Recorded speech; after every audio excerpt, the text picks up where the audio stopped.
Hey everybody, and welcome to the channel. My name is MrHurriicane, and today we're once again going to talk about franchise mode on Madden 22. EA put out their Gridiron Notes today for the franchise mode news. I think a lot of this is the same information that was in their deep dive video, which I broke down on the channel a couple days ago. But I'll have this linked in the description. We'll go through it and see what new stuff there is to talk about. I know there's something with the scouting we're going to have to discuss. But as far as features coming to franchise mode in Madden 22, we have the coaching staff and the staff management. We have the offensive coordinator, defensive coordinator, and a player personnel department. You are able to upgrade all of these aspects of your coaching staff through the use of staff points that you earn through playing games, meeting game day goals, and completing scenarios. Completed objectives and milestones will grant staff points to a singular pool, which means that you can upgrade any coach character once you have earned enough points. Upgrading your staff comes in the form of purchasing talents on each character's talent tree. So they've showed the currency in the top right hand corner, but you can use those points in any way you want. So I guess you could go all in on a specific coordinator or coach to get specific skills that you care about. On one hand, it's nice to have the choice to use the points the way you want, but I do think it's a little weird to have a singular pool and to be able to put those points wherever you want. Reminds me of the Fallout skill point system, which I don't like at all. I think I'd like it better if each coach gained their own staff points, but at least we have coaching staffs in the game. I'm not going to worry about that too much.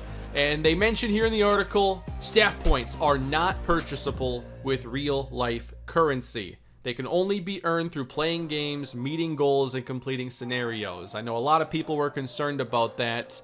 Now, it wouldn't shock me if one day these were a microtransaction. I think games like Assassin's Creed have like XP boosters you can buy, and that's a single player game, so there's not even a competitive reason. It's a time-saving element, and games are moving in that direction. Pay to save time and play the content you want to play. Doesn't look like it's coming to this game, and hopefully it never does. Hopefully you can never actually buy staff points. On we go now to the talent trees. Something I'm looking forward to is this replaces the old coach upgrade system, and I think a lot of these talents are going to be taken from that. But there's definitely a lot more depth in this system. At launch, each of the 4 characters will have 2 sub-trees associated with them. I noticed they say at launch. I wonder if that means they may make more trees? Each tree is themed to that character, as well as the role that character has in the organization. Some talent trees require you to make a choice or a branching decision where selecting one talent will lock the opposing branch of the tree. Interesting. I didn't think it was pick one. I thought it was just go down whichever route. That's interesting. That's going to definitely impact the way you want to upgrade these coaches then. And you know what? I actually prefer that. You know me, I don't like the idea of being able to just have like 99 maxed out really anything. There are like only a few players in the NFL that should even be in the 99 overall conversation, and it's like Aaron Donald. No weaknesses, elite at everything. And I don't think in sports games it's good to have coaches that are elite at everything. Like in NCAA, when you had a level 54 coach, game got too easy. Scouting got too easy. It's bad for you. I like dealing with strengths and weaknesses a lot in my sports games and having to choose what I want to be good at and sacrifice in other areas. So, types of talents. There's going to be over 60 unique talents at launch, and they've talked about adding more in future updates, and some of them have multiple tiers. There will be over 95 talent purchases. To try and capture what makes each character unique, we broke talents down into 4 categories: player growth, staff changes / improvements, on-field performance, and player acquisition / retention. To make each of the 4 staff members feel different, the head coach focuses on overseeing the growth and development of their roster and the staff. An example of a head coach talent would be increase the quarterback XP during weekly strategy. The offensive and defensive coordinators prioritize the on-field product and essentially represent the entirety of the position coaches on each side of the ball. For them, you might see rating boost branching decisions like boost defensive tackle block shed by 3, or left end, right end block shed by 3. I like that. Reminds me a lot of NCAA's system, and I'm glad it's finally making its way into Madden and having true impact with those coaches. I know whenever you had a new coordinator come in NCAA, it was like, oh, I hope they're leveled up, because it's big to go from a maxed out coach to a brand new coach. And this has a lot more potential than some of the systems they've had in prior games. We've seen coaches with rating impacts in like the late 2000s, early 2010s, but the impacts were minimal, and this is definitely deeper. Lastly, the player personnel department is designed to build your team up through trades and free agency. Some of our personal favorite talents are in these trees and include trade discount for older players, or scheme fits have more interest in signing through free agency. I like that one. Lastly, there are special, powerful talents at the end of each talent tree. We call these renewable and ultimate talents. Ultimate talents are stronger as they are essentially rewards for completing a character's talent tree. One of the most intriguing rewards is access additional focus player slots through weekly training. Wow. That is a pretty good reward there, and I don't think that's imbalanced, honestly. I like that one. The renewable talents take that a step further. These talents can be purchased multiple times, but have a cooldown that could be anywhere from 1 week to once per season. We will keep the renewable talents under wraps for now, so you will have to experience them for yourself when you jump into franchise staff. I noticed on one of the screenshots in the article, there is a talent. It takes a while to get to. It's called the Fountain of Youth. Slow regression by 1 season for quarterback. That sounds like it could be very useful. Staff movement. When you load into franchise staff for the first time, you will have a full coaching staff already assembled. However, if you are unhappy with your coordinators or head coach as an owner, you can fire them and hire someone else from the candidate pool during the season. Generated coaches will populate out through each year of your franchise, and some may be better than others if you get lucky. When you hire a coach, you will earn a staff points bonus. I noticed they mentioned hiring coaches in season, which isn't all that common. You usually promote from within for an interim role. I guess there was that 1 year that the Bengals brought in Hugh Jackson after he got fired from the Browns. That was weird. So when you hire a coach, they do give you a staff point bonus, and the amount of points is inversely related to the number of talents that that coach currently has owned. This presents an important decision. Do you want to get more staff points to use across the board and the flexibility to shape this coach how you deem fit, or do you want the coach with more experience, thus more talents? Note, only the first hire of each coach position in a season will grant a hiring bonus, and it is significantly less in season than if you wait until the off season. Okay, so I get that. Definitely better to probably wait unless there is a great candidate to bring in that somehow isn't on a staff. In the off season, you will be able to hire coaches from an expanded pool, which will feature the ability to hire former head coaches as coordinators and vice versa during the staff moves week only. Staff moves week directly follows the Super Bowl, so make sure you don't miss the window to give some down on their luck coaches a second chance. That was one of my questions. Can a coordinator become a coach? Now, is this possible? Can you fire your head coach in season and promote your offensive coordinator to head coach? They don't talk about promotions here, but it looks like in at least this iteration of the system, once a coach is available, you can hire them for whatever role you're looking for. But it might not be perfect. Scouting in franchise. One of the most highly requested features for franchise was a more robust scouting feature when searching for your future star players. Since scouting is a significant structural overhaul and fundamental piece of the franchise experience, there will be a live service update targeted for September. This will require players to restart their franchise in Madden 22 after downloading the title update. That's one of the biggest pieces of news in this article. If you start a franchise when the game drops, you will not have the scouting and you'll have to restart. And that's obviously going to alter any of my plans. Any franchise I do needs to have the improved scouting. So what's probably going to happen then when the game drops is I try to come up with something very short and temporary that can be done in less than a month to buy time for the patch, the scouting, and a real franchise getting underway. Normally I'd start my second channel franchise right away, and I'm not going to this time. I'll have to find something else to work on, but I'm sure I'll come up with something. Now, they haven't shared a ton about the scouting system. What they have shared looks good, but they talked about showing more of that later in the summer. So on to the next section, we have weekly strategy. The NFL is a long season, and one of the biggest challenges head coaches face is to find the right balance of weekly game prep and getting players the right amount of rest. Every week in the NFL is a unique experience. Who you play, when you play, where you play, all factor into how a team plans its weekly strategy. With that in mind, we've tried to consider all these factors with the new weekly strategy feature. The first thing you will see is your defensive game plan for the current week.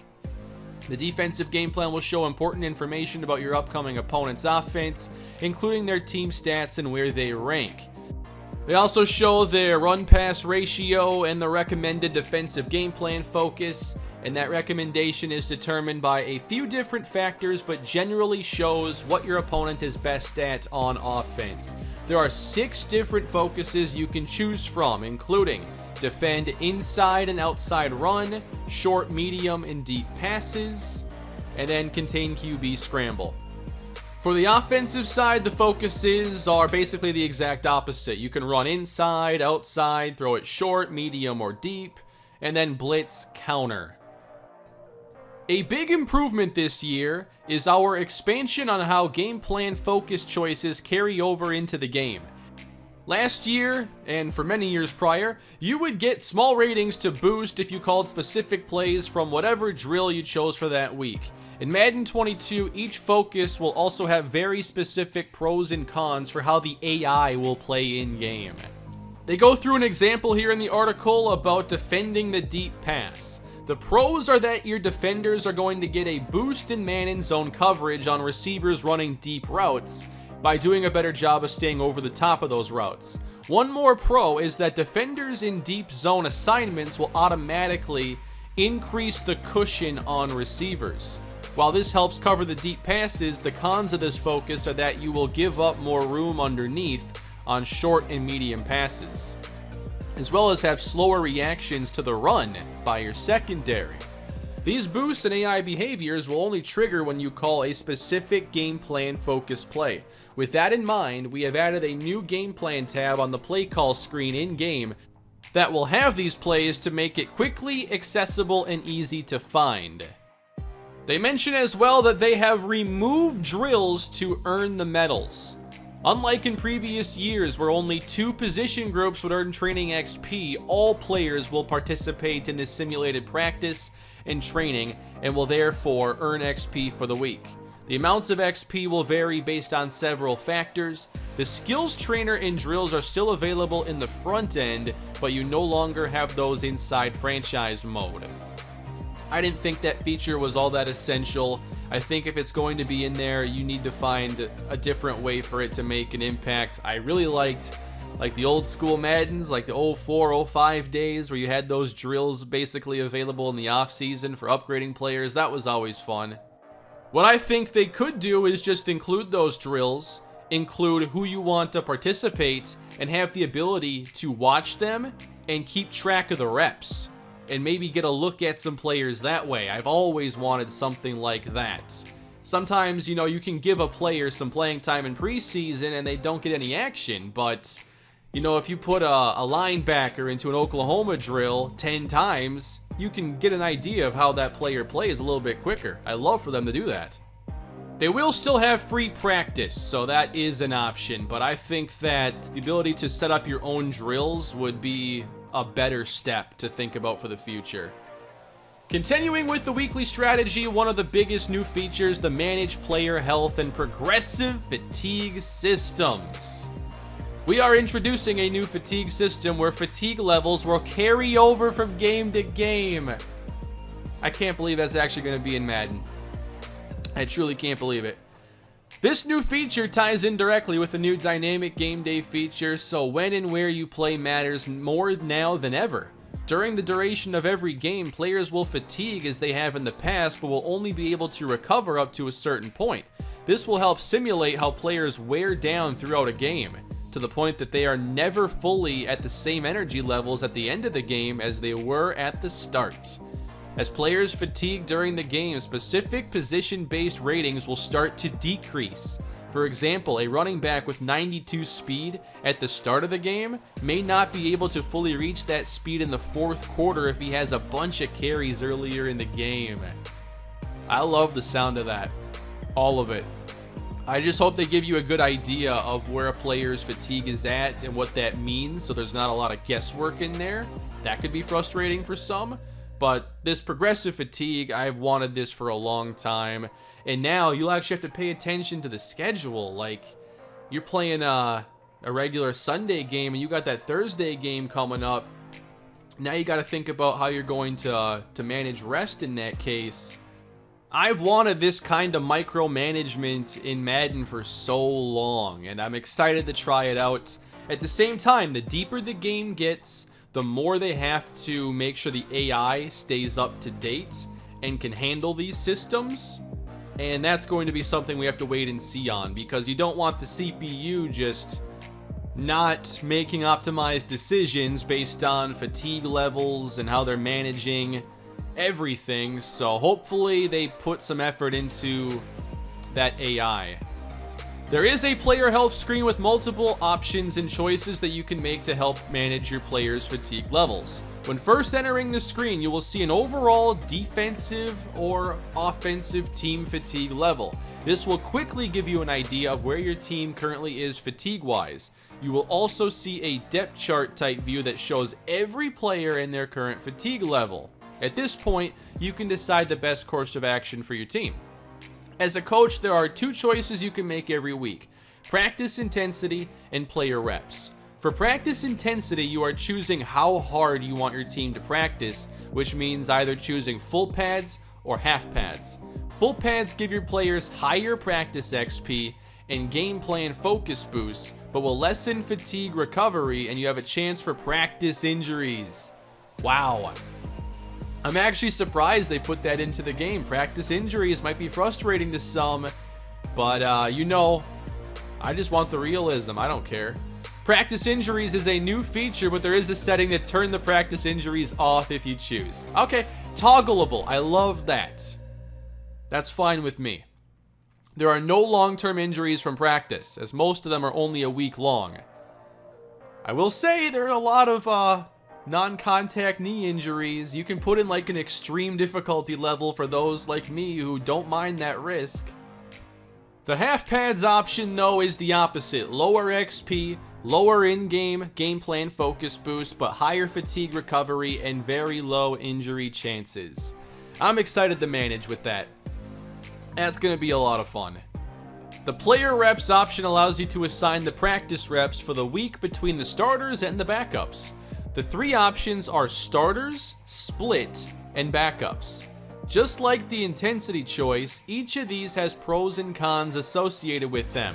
Starters mean that the starters will take majority of the reps and will earn more XP, game plan focus boost with less fatigue recovery, and higher injury chances. Split reps are just what it sounds like, splitting the reps equally along with all the other aspects. Then you have the backups option, which will give majority of the reps to the backups so they get more XP, boosts, and less fatigue recovery, and higher injury chance. Each player will earn back a certain amount of daily fatigue recovery on non-game days. As the season progresses, the daily fatigue recovery lessens, simulating how the NFL season is a grind. This also means you will need to pay closer attention to your players' fatigue levels as you get deeper into the season. When you play your game also factors in tremendously, as teams on a short week will obviously have fewer days to recover. Therefore, you may need to change up your intensity and reps to give your starters more rest during the week so they can be fresher for the game. Playing on the road is also a factor, as you will have one less daily recovery day for road games to help simulate a travel day. I didn't even think of that. I love that. If all these new options and choices seems intimidating, no problem. We have added a new setting to auto-manage these choices for you as well. When starters reach certain fatigue levels, the setting will change the intensity and reps options for you. All in all, the new Manage Health options add a new high-risk, high-reward mechanic so that you can enjoy finding the perfect balance for each week. And the description of this, to me, it sounds great. I'm really looking forward to this, having to think about, all right, our next game is on the road, and it's a Thursday. So there's like so little time to prepare and rest up. You know, anything in-game that's going to make me think about playing that fourth string undrafted running back, you know I'm a fan of that. The final tab in weekly strategy is the team profile. You'll have your 3 focus players to get extra experience from training. However, 3 additional focus player slots can be unlocked via the new staff talents. Another new addition is the new selectable weekly game plan goal. You can choose a goal to earn more staff points to purchase more staff talents. The goals range from easy to hard, with the hard ones awarding the most staff points. This team profile also gives you a snapshot of where your offensive and defensive stats rank amongst the entire NFL. They're also going to show you your play calling tendencies in various situations. Finally, once you've made all your choices for the week, you can start the training, and all the practices for that week are simulated. When it's done, you see the training recap that'll break down all the XP earned, all the game boosts, fatigue recovery, whether it's lost or gained, and as well as injuries during training. I gotta say, I'm actually getting excited to play Madden this year. I always am looking forward somewhat to the releases of the games, but this is definitely going to be the most excited I am for a Madden in probably 10 years or something, maybe even more. I think they have added potentially a lot of very good features here, and obviously we got to see how they play, if there are any oversights, if they need to be fixed, rebalanced, whatever. But I'm happy I can spend even 22 minutes talking about franchise mode this year. On to the next part. We're not done. Season Engine. This is the tool that drives narrative storyline moments that you'll see throughout franchise. There will be over 30 brand new scenarios taking place at any point in the season, whether it be preseason, regular season, playoffs, or Super Bowl. Each scenario has context-based trigger conditions, meaning that what happens in your franchise is going to dictate when scenarios happen and what kind of scenarios you experience. They don't go into depth, just like they didn't talk about all the talents, so they're still holding back some information. As they drip feed this information, I'll be talking about it on the channel. I imagine we'll have an idea of these things before the game comes out. Still a couple of months. Next up, Modular Cinematics. Our #1 goal with the Season Engine this year was to make these narrative moments feel more immersive and more personal when playing through them.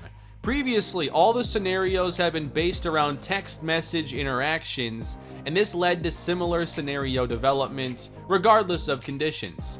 One of the first things you'll notice, and the most dramatic change to scenarios, is the addition of Modular Cinematics, similar to what you've seen in Face of the Franchise.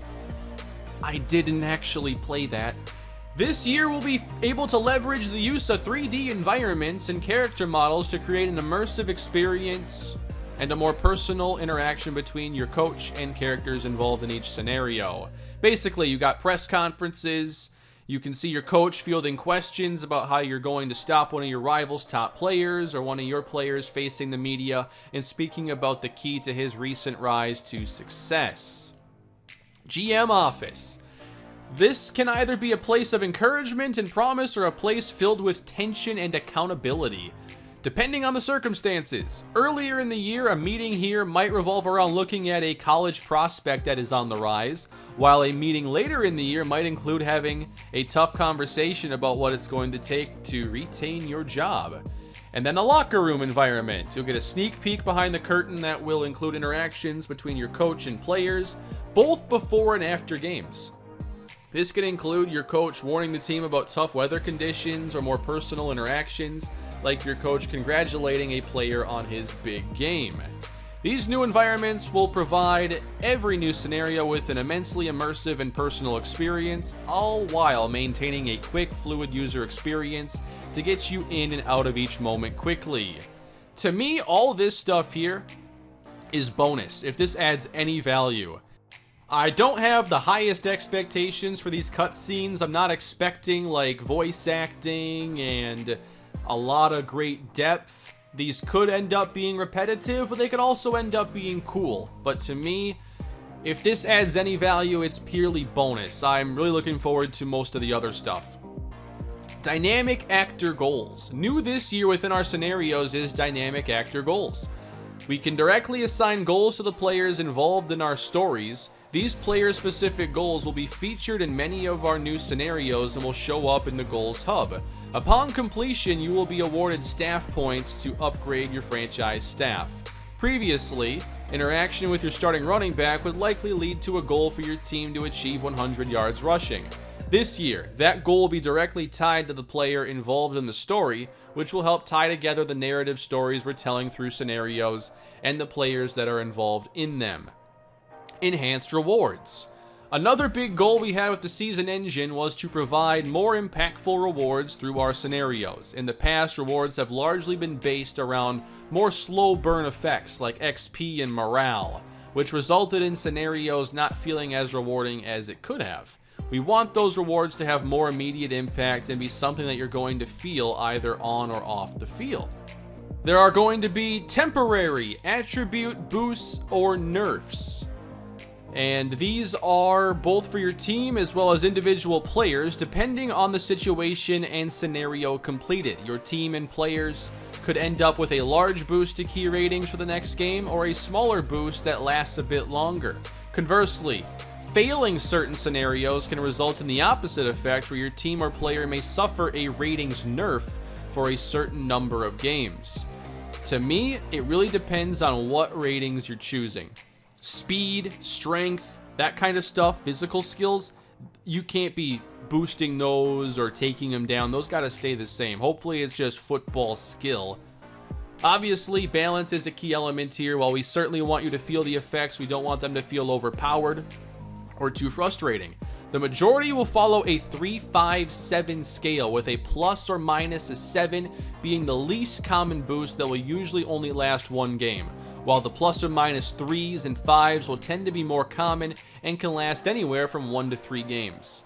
There are also permanent attribute boosts, and these will allow a player to receive permanent boosts via scenarios.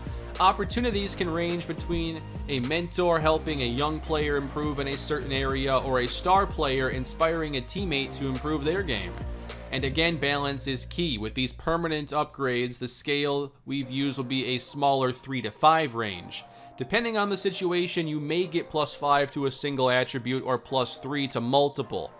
But overall, this reward will follow the same logic as temporary boosts, where the high end will be less common and harder to achieve than the low end. So very similar to like the mentorship in the previous games, which I liked. This adds some depth to that. And then Superstar X Factor activation. Outside of ratings, we wanted to find more ways to reward you on the field for playing through and completing scenarios. This is where Superstar X Factor activation comes in. In our game plan elite quarterback scenario, if you are able to shut down and beat one of the league's premier quarterbacks and your top defensive player has a Superstar X Factor ability, he has the potential to either have it active to start your next game or even have it active for the entire game. Interesting. That is a pretty unique reward. Looks like they're also going to have staff points be something you can earn through these scenarios. And joining our legacy breakout scenarios will be what we're calling tiered breakout scenarios. These new scenarios can potentially span multiple weeks and elevate a player, not just a single dev trait, but multiple if they have sustained success. That sounds interesting. So I'm imagining like 3 weeks for a receiver to get 500 yards or 4 touchdowns or something. That sounds like it could be a very interesting part of this.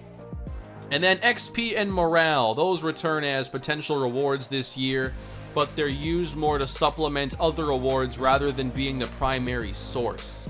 However, in the cases where XP or morale is the primary reward, we aim to make it more worthwhile and match the level of impact that you'll feel from other scenario rewards.